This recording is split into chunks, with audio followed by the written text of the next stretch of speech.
विषय पर करने वाले हैं कि बहन जी ने गठबंधन क्यों नहीं किया एनडीए के साथ या इंडिया के साथ।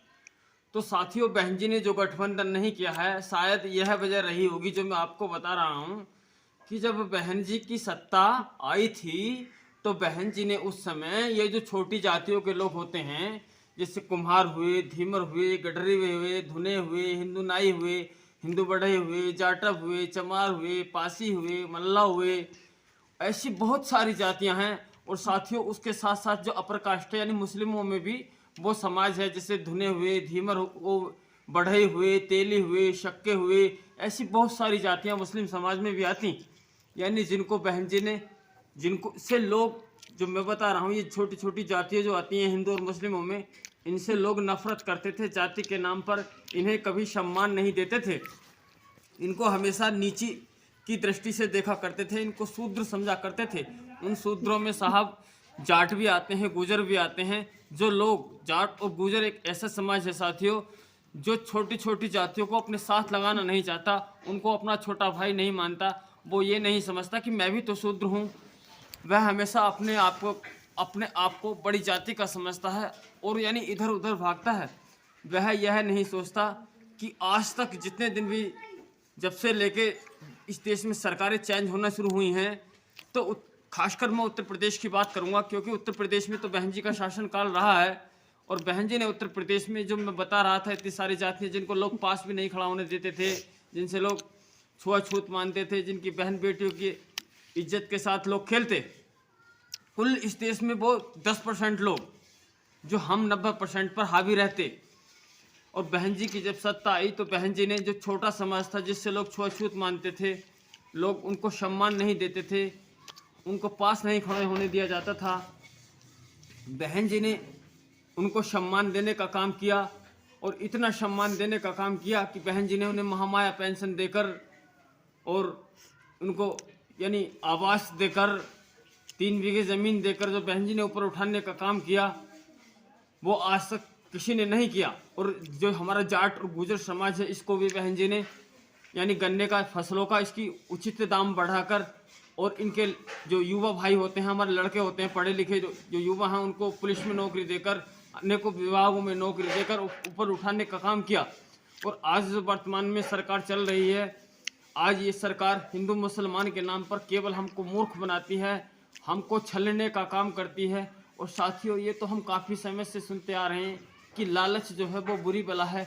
मीठा कब बोलता है व्यक्ति? जब उसका काम पड़ता है, और उसके बाद फिर वह उसकी तरफ मुंह भी नहीं करता काम निकालने के बाद। ठीक वही हमारे साथ हो रहा है कि ये सरकार हिंदू मुसलमान के नाम पर, मंदिर मस्जिद के नाम पर सरकार तो बना लेती है, मगर शोषण भी तो हमारे ही लोगों का होता है।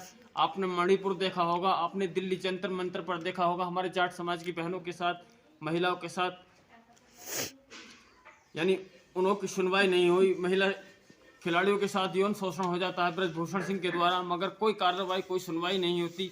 ऐसे ही साथियों, जो हमारा ये समाज है, जब जाट समाज के साथ, गुजर साथ के समाज के साथ ये काम हो जाता है, तो हम तेली, कुम्हार, गडरिये, चमार, धुने, भंगी, नट, ये सब लोग कहाँ रह गए? इनकी तो कोई भी वैल्यू पावर नहीं है। जाट तो एक, और गुजर समाज तो एक मजबूत समाज है, निडर समाज है। जब उसका ही शोषण हो रहा है तो साथियों फिर हम लोगों का शोषण क्यों नहीं होगा? हमें अभी पहचान नहीं पड़ रही साथियों। अगर 2024 में भी ये सरकार बन जाती है, बीजेपी की सरकार, तो फिर साथियों फिर हम लोगों को खूब जचने लगेगा। और आज भी जच रहा होगा, काफ़ी जो समझदार लोग पढ़े लिखे हैं उन्हें तो आज भी जच रहा है। हमारे समाज के लोगों को नौकरियों से निकाला जाता है, उनको नौकरियों में भागीदारी नहीं दी जाती। तो शायद बहन जी ने सोचा हो कि हमने तो प्रदेश को एक अच्छी मजबूती देने का काम किया, हर वर्ग को ऊपर ले जाने का काम किया। न जाने शायद अब जनता को ये याद आ गया हो कि हमारा कौन हितैषी है, किसने हमें साहब लगाने का, यानी हम लोग आज लिख देते हैं जाटव साहब, जाट साहब, गुजर समाज साहब, कुम्हार साहब, पाल साहब, ऐसे हर इस जाति के लोग लगाते हैं। ये केवल बहन जी की बदौलत है, मान्यवर काशीराम जी की बदौलत है कि उन्होंने ही हमको इस काबिल किया कि हम लोग साहब लगाते हैं और इज्जत लोग हमको देते हैं, हम भी लोगों को देते हैं। ये केवल बहन जी की बदौलत है और हम लोग बहन जी के साथ चलना नहीं चाहते। गठबंधन के पास साथियों इतने वोट कहाँ हैं जितने वोट बहन जी के पास हैं। ये सब SC ST और OBC को जो उठाने का काम किया इस प्रदेश में, जो चमकाने का काम किया इस प्रदेश से अलग के प्रदेशों में, देखें आप कि ये जो मैं बता रहा हूँ, ये छोटी छोटी जातियाँ, हमारे जाट समाज का कितना शोषण हुआ है इस बीजेपी सरकार में, और कितना गुर्जर समाज का शोषण हुआ है इस बीजेपी सरकार में। जाट समाज का, यानी जो दिल्ली जंतर मंतर पर जाते किसानों में जाट और गुर्जर ही ज़्यादा आते हैं, हमारे हिंदू समाज की बात आती है तो साथियों हम लोगों का काफ़ी शोषण हुआ है। और उधर सपा की जो सरकार रही, तो सपा सरकार में भी एससी समाज का बहुत शोषण हुआ, और मुजफ्फरनगर दंगा हुआ जिसमें हिंदू मुस्लिम यानी दोनों समाजों को नुकसान उठाना पड़ा और घर से बेघर होना पड़ा। तो साथियों, और मुस्लिमों के साथ भी कांग्रेस ने कोई कमी नहीं की है। यानी एक बार तो मुरादाबाद में मुस्लिमों के साथ यानी बड़ी तबाही आई थी, उसमें भी जब कांग्रेस की सत्ता थी। और साथियों, जब बहन जी की जो सत्ता, हम लोग बार बार बहन जी को पीएम बनाने की जो चर्चा कर रहे हैं, और हम चाहते हैं बहन जी पीएम बने, हम लोग इसलिए चाहते हैं क्योंकि बहन जी का शासनकाल एक ऐसा शासनकाल था साथियों, उसमें कभी भी इंसानों को नहीं लड़ाया जाता, उसमें जाति धर्म की बात नहीं होती, उसमें हिंदू मुसलमान की बात नहीं होती, उसमें केवल मानवता की बात होती है। और उसमें बात यह होती है कि जो देश की 80% गरीब आबादी है बेचारी, चाहे वह कोई सी भी जाति में हो, कि बसपा की सरकार आएगी तो उनको संविधान के दायरे में, यानी बहुत लोग तो ऐसे हैं साथियों जो ये जानते ही नहीं कि बाबा साहब हमारे क्या हैं, क्या बहन जी हमारे लिए हैं, और बाबा साहब को भूल कर, यानी बाबा साहब ने तो देश की 80% आबादी को जो उठाने का काम किया वो बाबा साहब ने किया। मगर आज हमारे समाज के लोग देवी देवताओं में उलझ कर रह जाते हैं। जब वो देवी देवता कहाँ गए थे, जब महिलाओं को पैर की जूती समझा जाता था, उनको न पढ़ने लिखने का किसी तरह का अधिकार नहीं था, न ही इस देश में SC ST और OBC में कुम्हार डीमर माली इस तरह की सैनी इस तरह की जातियाँ आती हैं, न इनको अधिकार थे पढ़ने लिखने के। इन सबको और न ही जाटों के पास वो सुविधा थी, न गुजरों के पास, वो सब बाबा साहब की बदौलत। बाबा साहब ने संविधान हम लोगों के लिए लिखा, और फिर उसके बाद मान्यवर काशीराम जी ने इस संविधान को आगे ले जाने का काम किया।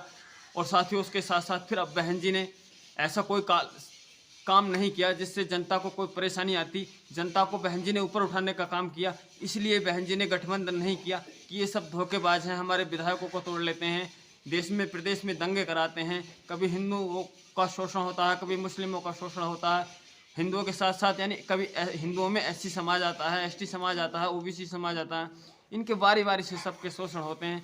मगर बहन जी की जो सरकार है, हम लोग बहुत बड़ी गलती कर रहे हैं साथियों। बहन जी को जो नहीं समझ रहे हैं, बहन जी एक संत हैं, महापुरुष हैं, वो हमेशा चाहती हैं कि देश में चैन सुकून रहे, भाईचारा रहे, और शिक्षा पर सबसे ज़्यादा जोर बहन जी ने शिक्षा पर दिया। बहन जी की सरकार के रहते हुए तो साथियों बहुत कम पढ़े लिखे लड़कों को नौकरियां मिल जाती, कक्षा 6 वालों को सफाई कर्मी की नौकरी मिल जाती, हाई स्कूल करने के बाद पुलिस की आर्मी की पुलिस की नौकरी मिल जाती।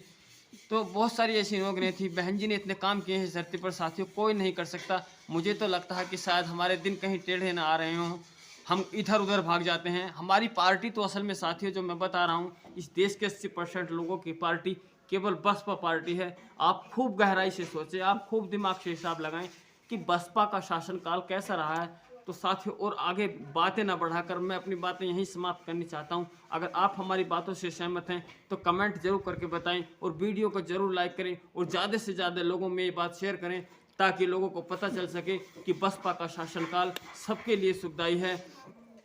और हाँ, आपने अभी हमारे चैनल को सब्सक्राइब नहीं किया है तो प्लीज़ चैनल को सब्सक्राइब करें। और चलते हैं, फिर मिलेंगे अगले वीडियो में। जय भीम।